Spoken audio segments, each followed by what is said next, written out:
नमस्कार, स्वागत है आपका आवाज अड्डा में। मैं हूं नीरज और इस वक्त जो सबसे बड़ी चर्चा चल रही है फाइनेंशियल वर्ल्ड में, दुनिया भर में, वो ये है कि अमेरिका में बैंक जो मुश्किल के दौर से गुजर रहे हैं। मैं बैंक्स कह रहा हूं इसलिए क्योंकि कई सारे छोटे छोटे बैंकों में ये समस्या आती जा रही है और शुरुआत हुई यहाँ पे SVB से, जिससे एक ऐसा माहौल बना कि कई बहुत सारे अलग अलग क्षेत्रों में लोगों को चिंताएं हुई। सिल्वर गेट भी फिर बीच में आ गया और सिग्नेचर भी आ गया। कई सारे बैंक फंसे और बहुत सारे छोटे छोटे बैंकों के सामने दिक्कत आ रही है।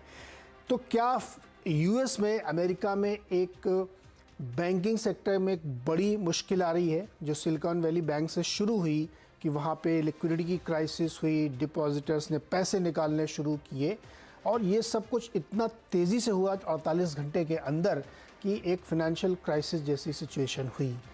क्या ये एक बहुत बड़ी आर्थिक मुश्किल की आहट है? क्या एक बहुत बड़ी चीज़ ऐसी है जिसको कंट्रोल करने की कोशिश वहाँ की सरकार, वहाँ का रेगुलेटर फेड और पूरी तरीके से लगे हुए हैं कि ये स्प्रेड न होने पाए?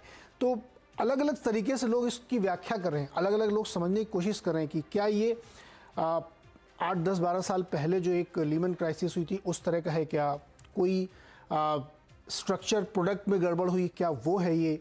क्या फिर ये कोई करेंसी का इशू है, बॉन्ड का इशू क्या है? लेकिन अगर इसको बहुत आसान भाषा में हम समझने की कोशिश करें कि क्या ये एक सिस्टमिक रिस्क है कि एक ऐसा सिस्टम बैंकिंग सिस्टम में, फाइनेंशियल सिस्टम में चल रहा है जिससे रिस्क क्रिएट हो गया है और पैसे की दिक्कत आ रही है, या फिर ये एक बैंक की समस्या है जो चूंकि इंटरकनेक्टेड होने की वजह से स्प्रेड होती हुई जा रही है?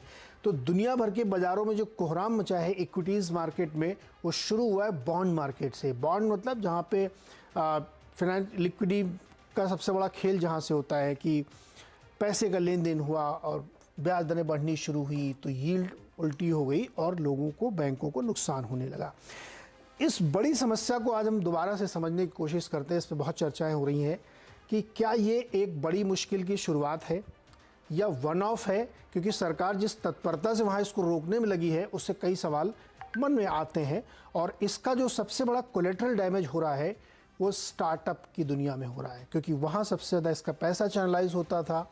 ये जो बैंक है SVB, वहाँ सबसे ज़्यादा स्टार्टअप के लोग, फंड जो लगाते थे वो लोग अपना पैसा रखते थे और उनके सामने मुश्किल आई। हालांकि उनका सेफ़ है, पूरा डिपॉजिट सेफ़ है, लेकिन क्या ये आगे भी जारी रह सकता है और इसके असर हो सकते हैं? इसी पर हम बातचीत करेंगे। हमारे साथ बहुत ही एमिनेंट पैनल है, 4 लोगों को हमने बुलाया अपने शो में चर्चा करने के लिए, जिसमें सबसे पहले हैं हमारे साथ RN कैपिटल के चेयरमैन मोहनदास पई जी। मोहनदास सर, बहुत बहुत स्वागत है आपका। इसके साथ ही नज़ारा टेक्नोलॉजीज़ के फाउंडर और CEO नीतीश मित्तर सेन जी हमारे साथ हैं। नीतीश, बहुत बहुत स्वागत है आपका। Stellar Wealth Partners India Fund के मैनेजिंग पार्टनर गौतम वेद हमारे साथ हैं और साथ ही मार्केट एक्सपर्ट प्रकाश दीवान है। आप सबका सर बहुत बहुत स्वागत है। और ये एक ऐसा इशू है जो सबके दिमाग में चल रहा है कि ये दरअसल हो क्या रहा है, इतनी उठापटक, इतनी शंकाएं, किसी को समझ में नहीं आ रहा कि ये प्रॉब्लम कितनी बड़ी है, कितनी छोटी है, कैसे, तो इसी को समझते हैं। लेकिन जो सबसे प्रभावित क्षेत्र है स्टार्टअप की दुनिया, जहाँ सबसे ज़्यादा इसका असर पड़ता देखा जा रहा है, हम समझते हैं कि वहाँ से शुरू करें और फिर गौतम और प्रकाश जी के पास है, उसको समझने की कोशिश करेंगे। मोहनदास जी के पास चलते हैं सबसे पहले। मोहनदास सर, ये एक बहुत बड़ा संकट का दौर गुजर रहा है और दुनिया भर के लिए, भारत के लिए नहीं, और अमेरिका से शुरू हुआ और अब पूरी दुनिया में इसके लहरें महसूस की जा रही हैं। मैं एकदम सिंपल पूछना चाहता हूं कि फेड ने जब इंटरवेन कर दिया है, डिपॉजिट सेफ कर दिया है और लोगों से ये कहा है कि आपका पैसा पूरी तरह सुरक्षित है, लेकिन इक्विटी होल्डर्स का नहीं, केवल डिपॉजिट होल्डर्स का, तो क्या ये मान लेना चाहिए कि ये सिलिकॉन वैली का जो संकट है टल गया है, खत्म हो गया है? देखिए, मेरा सोचना है कि ये मामला अभी तक सॉल्व नहीं हुआ है और भी गंभीर हो जाएगा, क्योंकि रिपोर्ट्स के मुताबिक करीब $620 बिलियन का डेफिसिट है उनके बैलेंस शीट के होल्डिंग वैल्यू और एक्चुअल वैल्यू में। देखिए क्या हो गया, पिछले 5-6 साल में US सरकार ने बहुत सी बॉन्ड इशू की है। ये सब बॉन्ड कभी लो रेट पर 1%, 2% पर इशू हुई है, अभी तो 4.5% हो गया है।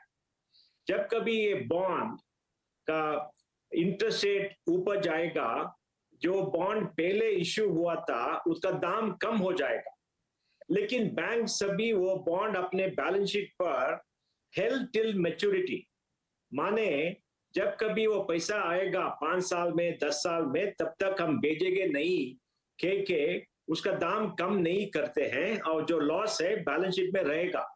जब कभी ऐसी कोई घटना होती है, जैसे कि अभी सिलिकॉन वैली बैंक में हुआ कि लोग जाकर पैसा वापस पूछते हैं, अगर वो बॉन्ड को बेचना पड़ेगा तो लॉस पर बेचना पड़ेगा। आपको पता होगा कि उनके बैलेंस शीट में $20 बिलियन का लॉस था, क्योंकि अगर बेचेंगे आज तो लॉस होगा, लेकिन वो रखेंगे बैलेंस शीट पर 5 साल 10 साल तो लॉस नहीं होगा।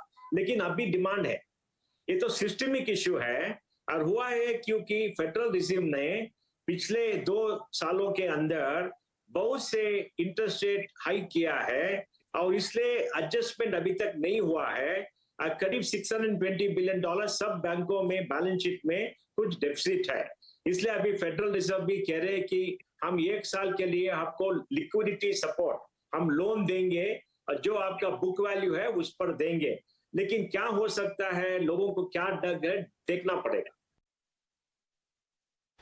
जी, तो ये एक इम्पॉर्टेंट का है, लेकिन मोहनदास सर, आप ये कह रहे हैं कि इसमें एक सिस्टमिक रिस्क हो सकता है। मुझे थोड़ा इसको और एक्सप्लेन करके समझाइए कि क्या ये एक ऐसी प्रॉब्लम खड़ी हो गई है जो धीरे धीरे धीरे करके बहुत सारे बैंकों को परेशान करेगी, क्योंकि वो जो $625 बिलियन का मार्क टू मार्केट लगा हुआ है लॉस का, वो रियलाइज जैसे ही करेंगे तो वो समझ में आएगा फिर, या फिर ये छोटे 2 4 6 बैंकों में कंटेन रह जाएगा और फेड इसको मैनेज करने में आसानी से सफल हो जाएगा। तो ये सिस्टमिक रिस्क है या कंटेजियस है सिर्फ?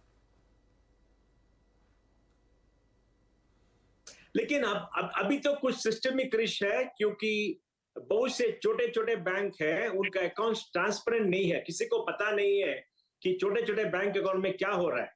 अभी मैंने पढ़ा कि फर्स्ट रिपब्लिकन बैंक और छोटा बैंक माने 150-200 बिलियन डॉलर्स के नीचे, और छोटे बैंक पर 60% वैल्यू कम हो गया ओवरनाइट। तो पता नहीं कि और एक हफ्ते में क्या हो जाएगा।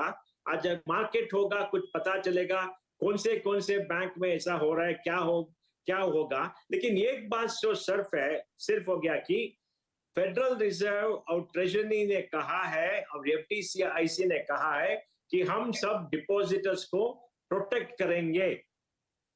ये तो बहुत अच्छी बात है कि डिपॉजिट का कोई नुकसान नहीं होगा, लेकिन जो अनसिक्योर्ड बॉन्ड होल्डर्स है, इक्विटी होल्डर्स है, उनको नुकसान होगा, ताकि कि हर बैंक में इक्विटी और कैपिटल 10 से 15% होगा। अगर लॉस उससे ज्यादा होगा तो नुकसान होगा। तो लिक्विडिटी सपोर्ट भी प्रॉमिस किया है, तो देखना पड़ेगा कितना है। लेकिन बहुत लोगों में डर होगा कि क्या हो जाएगा, उसको पता नहीं कितना लॉस है। जो जब कभी ऐसा शक होता है, लोग पैसा निकाल के दूसरे बैंक पर डालते हैं, और वो एक कंटेजन हो सकता है। कंटेजन हो सकता है, लेकिन है तो इस वक्त सिस्टमिक रिस्क। लेकिन क्या ये जो सिलिकॉन वैली बैंक है जिससे ये कहानी शुरू हुई है, अब तो खैर उसका अस्तित्व भी नहीं बचेगा। उसकी यूके यूनिट 1 पाउंड में बिक गई है, और अभी यूएस वाली भी बिकेगी पता नहीं कितने में। मतलब 1 पाउंड में सोचिए आप कि क्या स्थिति हो गई, ओवरनाइट ये सिचुएशन है।